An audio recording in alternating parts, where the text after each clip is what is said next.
நாளைக்கு பிரதமர் நரேந்திர மோடி மதுராந்தகம் வரப்போறாரு.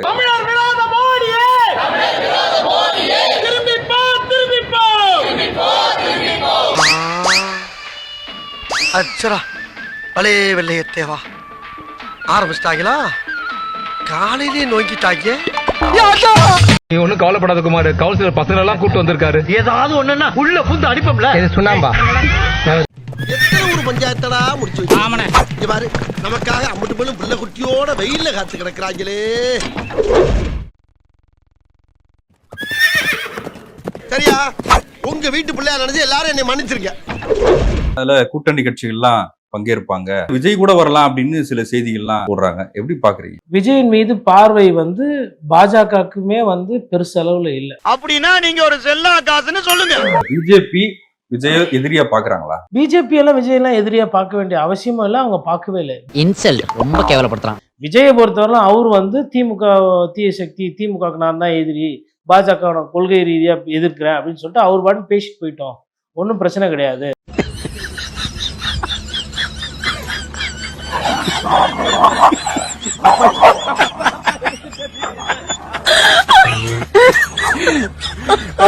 ஆனா அவங்க கூப்பிடுறாரு, விஜய் வாங்க வாங்கன்னு கூப்பிடுறாரு. ஆனா யாரும் அந்த பக்கம் போல, அந்த பக்கம் கூட பனையூர் பக்கம் கூட தலையை வச்சு கூட்டணிக்கு தேடி யாரும் போறது கிடையாது. அவன் ஒரு காமெடி பீஸியா. விஜய் ஃப்ரெஷ்ஷா வராரு, அவரை சேர்த்துக்கிட்டா ஒரு பெரிய ஸ்விங்கு கிடைக்கும் அப்படின்னு முன்னாடி இருந்த பேசு பொருள் இன்னைக்கு கொஞ்சம் கொஞ்சமா குறைகிறது. அப்ப கட்சியை கழிச்சிட வேண்டியது தானா கழிஞ்சிரானியாரே. அவர் தொண்டருக்கு குரல் கொடுக்க மாட்டாரு, அவர் படத்துக்கு பேச மாட்டாரு. இதால பேச முடியாது, கேட்க முடியாது. ஆனா சப்ஜெக்ட் இன்னும் உயிரோட தான் இருக்கு. பேசாம இருக்கிறது கூட ஒரு அரசியலா இருக்கலாம்ல. இல்ல புரியல. பேசி பேசி தொண்டை தண்ணி போனவனுக்கு அண்ணன் சீமானுக்கு அவ்வளவா பேசா போடல, தெருவா போய் சுத்தினாரு. அது ஒரு ஸ்ட்ராட்டஜியா இருக்கலாமோன்னு கேக்குறேன். ஸ்ட்ராட்டஜிலாம் இல்லங்க, அது பயம். உங்களுக்கு பில்டிங் ஸ்ட்ராங், பேஸ்மெண்ட் வீக். எல்லாருக்கும் தெரிஞ்சு போச்சா? அது யாருக்கு எதிரான பயம்? அது தெனாலி கமல் சார் நடிச்சிருப்பார்ல ஒரு ரோல. சிபிஐ பார்த்தா பயம், ஸ்டாலின் அவர்களை பார்த்தா பயம், குடும்பத்தை பார்த்தாலும் பயம், எதை பார்த்தாலும் பயம். நீங்க பயந்து நான் பார்த்ததே இல்லையே. அதெல்லாம் நிறைய பயப்படுவேன். வெளியே தெரியாம சாமத்தியமா மன்ன பண்ணாலும் உங்களுக்கு தெரியல. பிடிக்கிறது எதுனா ஹார்டின் லைக்ஸ். பெருசா கை காட்டினா கஷ்டமா இருக்குன்னு இப்படியே காட்டு போயிடாரு. இருக்கலாம் சிறுசா அவ்வளவு பயப்படுற ஹார்டின் காட்டுவாரா? ஹார்டின் காட்டுறதுல என்ன பிரச்சனை இருக்கு? தப்பான ஆளுங்கிட்ட காட்டினாதான் ஈவ்டீசிங் ஆயிடும். நாங்க ஒண்ணு சும்மா தொழில இறங்கலடா, தொழில. என்ன சொன்னார் இவரு? திமுக வர்சஸ் தாவேகா, தாவேகா வர்சஸ் திமுக. ரெண்டு பேருக்கு நடுவுல தான் போட்டியே. ஒன்னு டிவிகே, இன்னொன்னு டிஎம்கே. நீங்க உதயநிதி ஸ்டாலின், எடப்பாடி பழனிசாமி, ஸ்டாலின் அவர்கள், அதுக்கப்புறம் பிஜேபியில் இருக்கிற தலைவர்கள், இவங்க எல்லாம் அவங்களுக்குள்ள எதிரில இப்ப டார்கெட் பண்றாங்களா?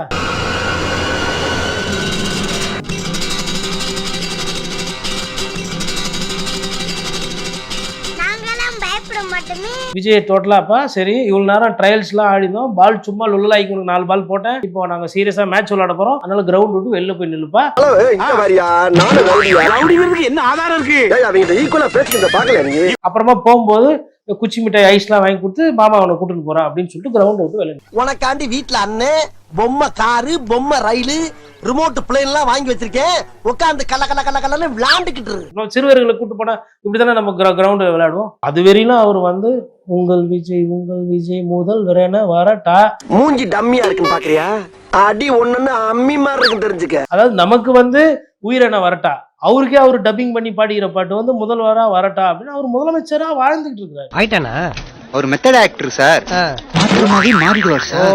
விஜய் சாரா இருந்தா ஒரு விஜய் அவ்வளவுதான். அவர் ஏன் நான் அவரை மாதிரி இவரை மாதிரி அண்ணா மாதிரி எம்ஜிஆர் மாதிரி சொல்லின்னு வராரு? கங்கா சந்திரமுகியா நின்னா, கங்கா சந்திரமுகியா தன்னை நினைச்சுக்கிட்டா, கங்கா சந்திரமுகியா மாறினா. நான் அவங்களை நேசிக்கிறேன், அவங்க வழியில போவேன்னு சொல்றது வேற, நான் தான் அத்த எம்ஜிஆர்னு சொல்றது வேற. அவங்க தொண்டர்களை தன் பக்கம் இழுக்கிறாரு சார். ஒரு தனிப்பட்ட வேண்டுகோள், நம்மள பார்த்து யாரு விசில் அடிச்சாங்க குஞ்சுன்னு சொல்லிடக்கூடாது.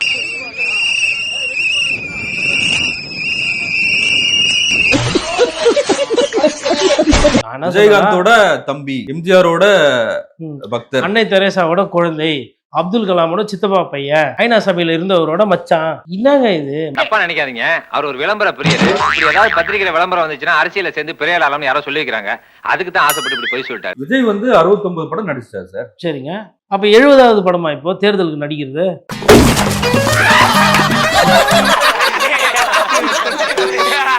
தெரியல, நானாச்சும் கொஞ்சம் யதார்த்தமா பேசணும்னு நினைக்கிறேன். ஃபெலிக்ஸ் வந்து நீங்க அவர் எத்தனை போயிட்டு விட்டா அடுத்த 8வது உலக அதிசயம் விஜய், அவர் வந்து படுத்துக்கினே ஜெயிப்பாரு, வீட்டுல இருந்துனே அவர் வந்து இப்படி இப்படி பிரச்சாரம் பண்ணி மீம்ஸ் போட்டாவே எல்லா 214 தொகுதியும் அவர் ஜெயிச்சிருவாரு அப்படின்ற மாதிரி இருக்குது. அந்த அளவுக்கு நான் ஒரு டம்மி பீஸ்.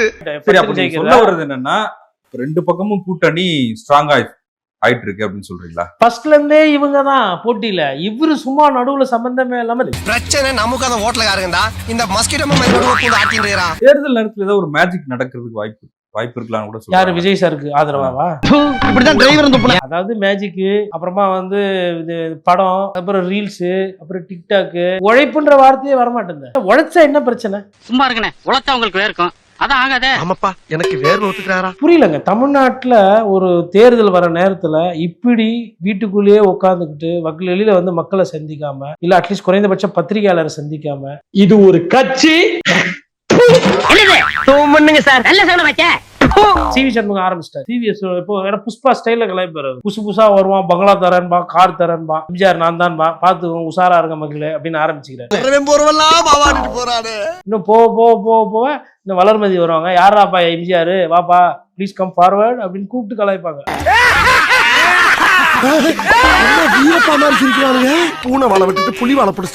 அதிமுக வந்து அட்டாக் பண்ண ஆரம்பிக்கல. இப்போதைக்கு பிஜேபி வந்து அன்பாடிக்கிறாங்க. அன்பாடிக்கிறதே அவருக்கு அதிகமா வலிக்குது போல. தெருல வந்து பாடிப்பாரு, கல்லாலேயே அடிப்பானுங்க, ஏன் பிச்சைக்காரன் கூட பிச்சை போட மாட்டான். திமுக கண்டிப்பா எதிர்ப்பாங்க. ஏன்னா நீங்க தீய சக்தின்னு சொல்லிட்டு இருக்கும் போது வேடிக்கை பார்ப்போம். இன்னும் உதயநிதி ஸ்டாலின் அவர்கள் எதிர்க்க ஆரம்பிக்கும். உதயநிதி ஸ்டாலினும் விட மாட்டாரு. அப்படி இருக்கும்பொழுது எல்லா அண்ணன் சீமான மறந்துட்டு பேச மாட்டியா, இப்ப எப்படி விட பேச வைக்கிறப்பாரு அப்படின்னு புதுசா பேரை கண்டுபிடிச்சு விட்டுன்னு இருப்பாரு. இருந்தா ஊருக்கு, இல்லைன்னா சாமிக்கு. அதனால விஜய் அவர்கள் வந்து வேணா டாக்டர் கிட்ட இருந்து போயிட்டு எனக்கு வாயில கட்டி பேசக்கூடாது சொல்லிட்டாங்கன்னு சொல்லிட்டு ஒரு சர்டிபிகேட் வாங்கி வேணா வெளியில ஊட்டிடலாம். பேசாம இன்னைக்கு நம்ம மௌன விரதம் சொல்லிட வேண்டியதா. சொன்னா அது எப்படி மௌன விரதம் ஆகும்? ஏன்னா ஏன் பேச பண்ணா அவருக்கு வாயில கட்டி, அதனால செய்கையிலேயே பிரச்சாரம் பண்ணுவார். இந்த பழைய காலத்துல நியூஸ்ல எல்லாம் பார்ப்பாங்க, நமக்கு புரியலன்னா இப்படி இப்படி சின்னத்தை வச்சு விளக்குவாங்க. அந்த மாதிரி எதனா பிரச்சார யுக்தி எதனா வச்சுக்கிறாரான்னு தெரியல. அந்த பயம் இருக்கட்டும், வா சுருதி. இப்ப மதுராந்தகனா எப்படி காட்டுவார், இப்படி காட்டி இப்படி காட்டி இப்படி, அப்புறம் ஏரி குளங்கள்லாம் திருடு போகுதுன்னா எப்படி காட்டுவார், இப்படி போய் இப்படி இப்படி எதனா காட்டுவாரா? யாரா தொலைவுல வந்து பார்த்தா டான்ஸ் ஆடுற மாதிரி இருக்கும் பிரச்சார நேரத்துல. புரியுதாடா? வைத்தியம் முடிச்சிட்டு போட்டு பாவம் யாரும் படம் பேசும் சார், அவர் படம் வருது இல்ல. சரி, படமே தேர்தலுக்கு முன்னாடி வந்தாதான் ஓடும், தேர்தல் அறிவிச்சிட்டா ஓடாது, வராது. இப்ப என்னதான் படமும் டவுட். அப்போ அதுவும் போச்சா? விஜய் அவர்களை 100% நேசிக்கிறாங்க. தொண்டர்கள் வந்து தலைவரை நேசிக்கலாம், தலைவர் தான் தொண்டர்களை வந்து பாதுகாத்து அரணா வந்து அவங்களோட அந்த எண்ணோட்டமும் அவங்களோட அந்த ஆசையை நிறைவேற்றுற கடமை தலைவருக்கு. அதுக்கெல்லாம் நீ சரிப்பட்டு வர மாட்டேன். இவர் என்ன நினைக்கிறாருன்னா, தொண்டர்கள்லாம் கஷ்டப்பட்டு ஒழிச்சு எடுத்து வந்து கூத்தா இவரு லம்பா பனையூர்லயே உட்காந்து அஷின் போயிடலான்னு பாத்துக்கிறாரு. அதான் மண்ணா, அதேதான். இவன்லாம் ஒரு லீடரு, இவனுக்கு 2 பாட். ஸ்டார்ட் பண்ணு.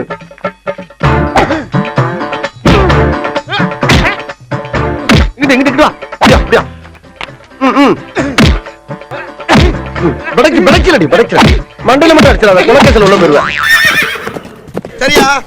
உங்க வீட்டு பிள்ளையா நினைச்சு எல்லாரும் என்னை மன்னிச்சிருக்க.